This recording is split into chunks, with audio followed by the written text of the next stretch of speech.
Time now to catch up with the latest business news with Charles Pellecan. We start here in France, where a political crisis is brewing over the fate of the country's pension system. Not the first time, Charles. That's right, Eve. Prime Minister François Bayrou facing a no-confidence vote from Socialist MPs after months-long talks between unions and employers supposed to lead to changes to the pension system ended in failure on Monday.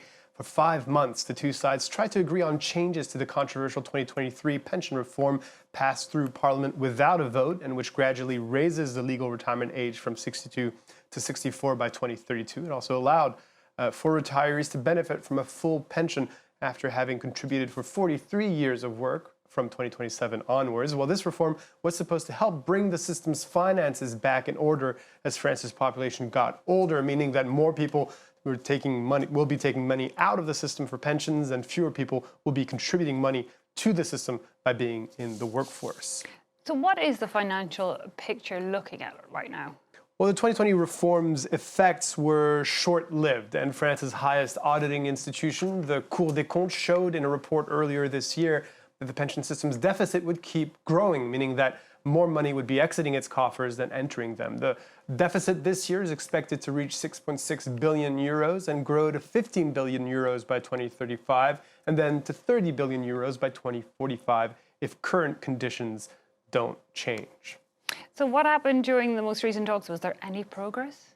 Well, unions and employers' unions who ended the discussion had reached a begrudging consensus on the idea of legal retirement age at 64. They'd also found an agreement to improve the pensions of working mothers depending on the number of children they had, allowing them to leave the workforce earlier. But the sticking points were more prevalent, especially when it came for unions to defend workers with physically taxing jobs and making sure they could retire earlier as well. The employers, however, disagreed with the conditions put forward by the unions that would allow such an early retirement to take place, saying that it could apply to as much as 40% of the workforce.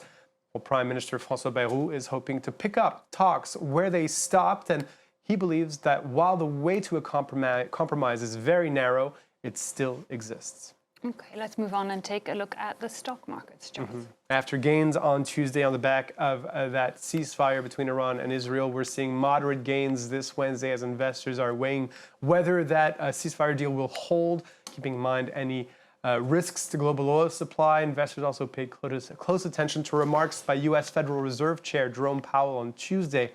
The central banker is saying he was committed to keeping inflation in check and would likely keep rates steady until more clarity emerges. Take a listen. The effects of tariffs will depend, among other things, on their ultimate level.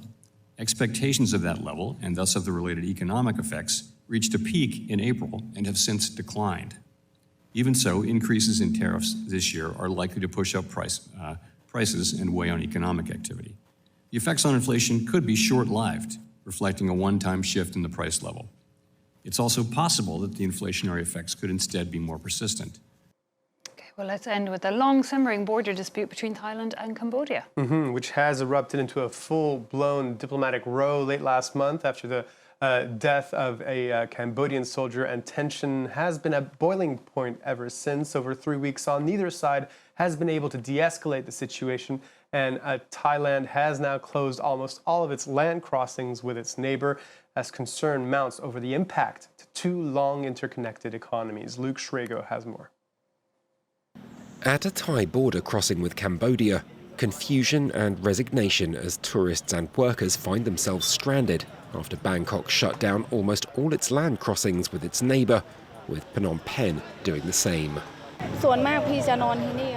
Usually I sleep on the Thai side and try to come back to Cambodia every week. I've been at the closed border gate since 6 o'clock in the morning. There were lots of people before, but not so many now. It's a major blow for the roughly 1 million legal and illegal Cambodian workers living in Thailand, not to mention over 4.7 billion euros worth of Thai exports to Cambodia. However, neither country has been able to reach a peaceful resolution after a territorial dispute reaching back decades erupted in late May with the death of a Cambodian soldier, and both sides have escalated ever since. Cambodia has halted fuel imports from Thailand, 30% of its total such imports, as well as blocking electricity and banning Thai fruit and vegetables.